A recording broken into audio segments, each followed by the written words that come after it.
of training there about? Which lesson were they taught? How to work with goons inside a demonstration? That there was one lesson where they were taught, today we are teaching you how to work hand in hand with goons. There has never been such a lesson. The problem we are having is I think we are heaping too much problems on our police force. Our politicians are the problem. Can you imagine a national leader coming on national television and saying that I'm going to bring Pokot warriors into the streets of Nairobi to beat up demonstrators? That man is walking scot-free. A person who promises violence on national TV is walking scot-free. A governor comes on national TV and says, last time ulimkuta kama siko tayari, this time around I'll be ready for you. That's a governor promising to bring goons into town, promising on national TV to beat up young people. He's walking scot-free, and this year is all over the place looking for the people who are bringing violence into town. A sitting MCA, who I have never seen speak in small letters, he's always shouting, he's always speaking in capital letters. He was all over the national TV, spitting on tables, speaking about how he's going to make sure that they quell these demonstrations. That sitting MCA is walking scot-free. And a young person who put a timetable about how he's going to demonstrate carrying a flag and water and a phone is disappeared. Let us be honest with one another. I think our police force is professional. The problem is when we have people who never attended police training giving instructions to police and telling police now, we are giving you some goons to work with. And all of you, even here in TV47, you have enough photos, you have enough videos of goons surrounding a police Land Rover, carrying weapons, having a conversation with police, and then walking together with police to beat up young people who are carrying a flag and water. The conversation here should be, the Constitution is very clear in Article 37 that every person has a right to picket peacefully and unarmed.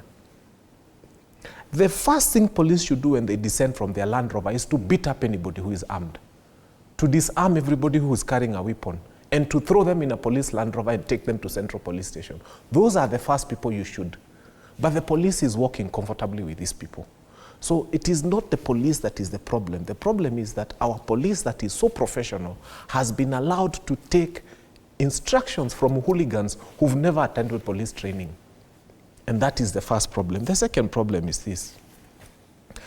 We had gone to Haiti hoping to change Haiti. And I think we did benchmarking from them and brought Haiti here. And what we are doing now is creating a goon republic where goons are having a field day. I said, for example, as Fanyamambo Kinuthia, I have my reservations with Sabasaba. I'll tell you why. This is the picture. There will be young people who will come with flags and water, as they always do.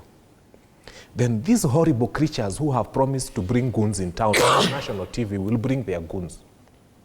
And then for the first time, business people have learned a lesson because they've seen what has happened to their businesses. They will arm young people with crude weapons to protect their businesses. And then there will be police on the streets. What kind of demonstration do you think Sabasaba will be? It will be a demonstration where everybody who can carry a weapon will carry a weapon. And some of them, when you ask them, they'll say, we've been hired by the business community to protect their shops. The others will say, we've been hired by a particular politician to beat up Gen Zs. The others will say, we came up with only flags and we came to push for good governance.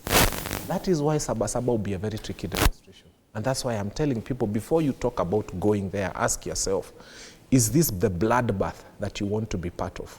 Finally,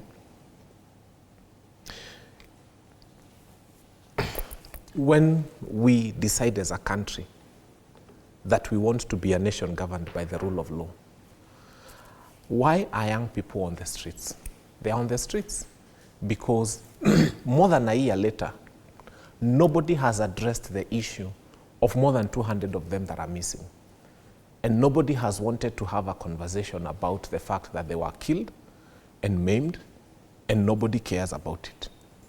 When they come to the streets, they send Esther Passaris to come up with a draconian, horrible bill telling us that they are coming to protect us from demonstrators. And we tell them, oh, okay. And then they sentimentalize it. They even tell us that we are trying to protect the businesses of people. That sounds very nice until they start telling you which businesses those are. It is Parliament, 100 meters they cordon off. It is the office of the president, they cordon off 100 meters. It is State House. I have not seen this bill, and this is an administration that was speaking of Mama Mboga and bottom up. I have not seen this bill have a conversation and saying you cannot have demonstrations within 100 meters of an M-Pesa shop because you're going to rob that M-Pesa shop. And we'll come to that discussion. So there's something that it should not go without being substantiated by Kinuthia also. When you say